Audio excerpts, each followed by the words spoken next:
আসসালামু আলাইকুম ওয়া রাহমাতুল্লাহি ওয়া বারাকাতুহু। ইন্নাল হামদালিল্লাহি ওয়াহদা ওয়াসসালাতু ওয়াসসালামু আলা মান লা নাবিয়্যা বা'দা। যাবতীয় হামদ তারই প্রশংসা আল্লাহ সুবহানাহু ওয়া তাআলার জন্য। দরুদ এবং সালাম বর্ষিত হোক মুহাম্মদ সাল্লাল্লাহু আলাইহি সাল্লামের উপর।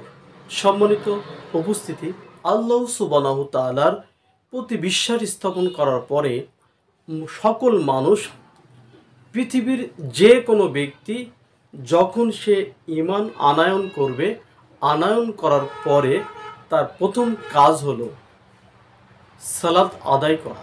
ঈমানের পরে যে স্তরটা, সেই স্তরটাই হচ্ছে সালাত আদায় করা।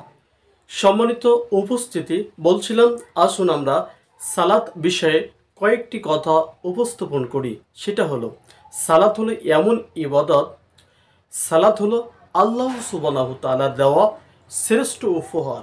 সালাত হলো মুমিন এবং মুশরিকের মধ্যে পার্থক্যকারী ইবাদত। সালাত হলো এমন এক আমল যা সকল আমল কবুলের অন্যতম মাধ্যম। সকল আমল সেটা কবুলের অন্যতম মাধ্যম হলো সালাত।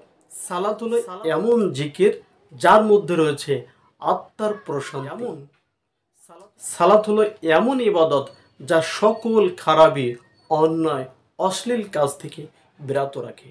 সালাত হলো এমন ইবাদত যা আল্লাহ সুবহানাহু ওয়া তাআলার নিকটবর্তী হওয়া যায়। সালাত হলো এমন ইবাদত যা আল্লাহ সুবহানাহু ওয়া তাআলার অতীব নিকটবর্তী হওয়া যায়। সেটা হলো সালাত, যার মাধ্যমে মানুষ আল্লাহ সুবহানাহু ওয়া তাআলা এবং বান্দার অনেক অনেক নিকটতম হয়। সালাত হলো এমন ইবাদত যা বান্দা এবং প্রভুর সাথে একাকী কথা বলার, গোপনে কথা বলার অন্যতম মাধ্যম, যা কখনো দালাল লাগে না, দোভাষী লাগে না। কোনো মাধ্যম ছাড়াই সরাসরি আল্লাহ সুবহানাহু ওয়া তাআলার সাথে কথোপকথন করা যায়, গোপনে কথা বলা যায়। সেটা হলো সালাত। তাহলে সালাত হলো এমন ইবাদত যা তার প্রভুর নিকটবর্তী করে দেয়। তাহলে সালাত হলো এমন ইবাদত যা তার মনের আশা, আকাঙ্ক্ষা, কামনা, বাসনা, দুঃখ, কষ্ট, অস্থিরতা সব কিছুই সে মহান আল্লাহ সুবহানাহু ওয়া তাআলার সাথে কথা বলার এক মাধ্যম। সালাত হলো এমন ইবাদত যা তার প্রভুর নিকটতম করে দেয়। সালাত প্রতিদিন 5 বার কোনো বান্দা সালাত আদায় করে, নিয়মিত সালাত আদায় করে, তাহলে প্রত্যেক অক্তের পরবর্তী অক্তের মধ্যে সকল সগীরা গুনাহ ক্ষমা হয়ে যায়। সুন্দর করে সালাত আদায় করলে, কোনো ব্যক্তি যদি সুন্দর করে সালাত আদায় করলে তার শুকনো পাতার ন্যায় গুনাহসমূহ ঝরে যায়। সালাত হলো জামাতের সাথে কোনো ব্যক্তি যদি সালাত আদায় করে, তাহলে 25 থেকে 27 গুণ তার নেকি লিখে দেওয়া হয়।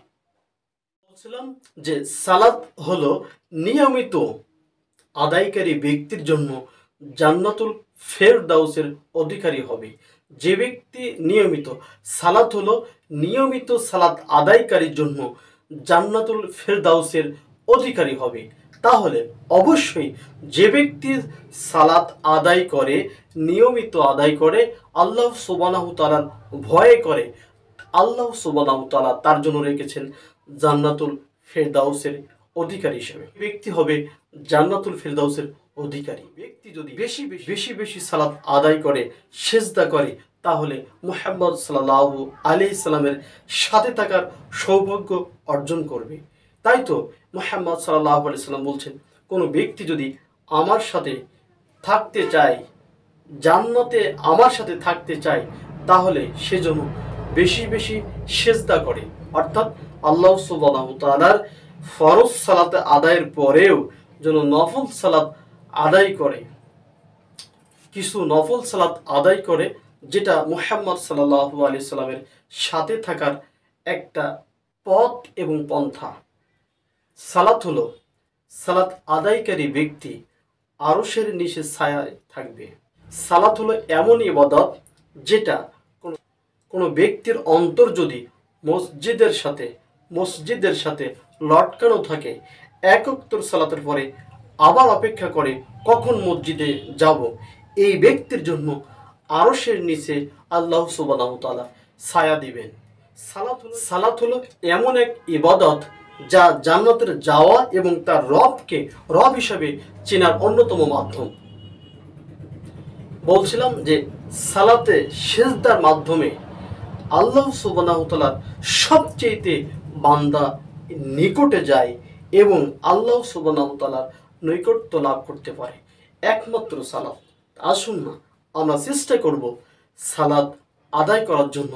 আল্লাহ সুবহানাহু ওয়া তাআলা আমাদেরকে সেই তৌফিক দান করুন। সালাত হলো বান্দার সকল মন্দের কাফফারা স্বরূপ। বলছিলাম যে সালাত হলো বান্দার মন্দ কাজের কাফফারা স্বরূপ। সালাত হলো এমন ইবাদত যা আল্লাহ সুবহানাহু ওয়া তাআলার কাছে সর্বোত্তম আমল হিসাবে গৃহীত। সালাত হলো এমন এক ইবাদত যা সঠিক হলে সকল আমল সঠিক বলে গৃহীত হবে। সালাত হলো এমন এক ইবাদত যা চক্ষু নয়ন শীতলকারী ইবাদত। সর্বোপরি দুইটা কথা বলি, সালাত হলো জাহান্নাম থেকে নিরাপত্তা দানকারী এক ইবাদত। অতএব যে ব্যক্তি জাহান্নাম থেকে মুক্তি পেতে চায় অবশ্যই সে ব্যক্তি যেন সালাত আদায় করে। সর্বোপরি আরেকটি কথা হলো, সেই সালাত হলো এমন এক ইবাদত যে ব্যক্তি পৃথিবীতে সালাত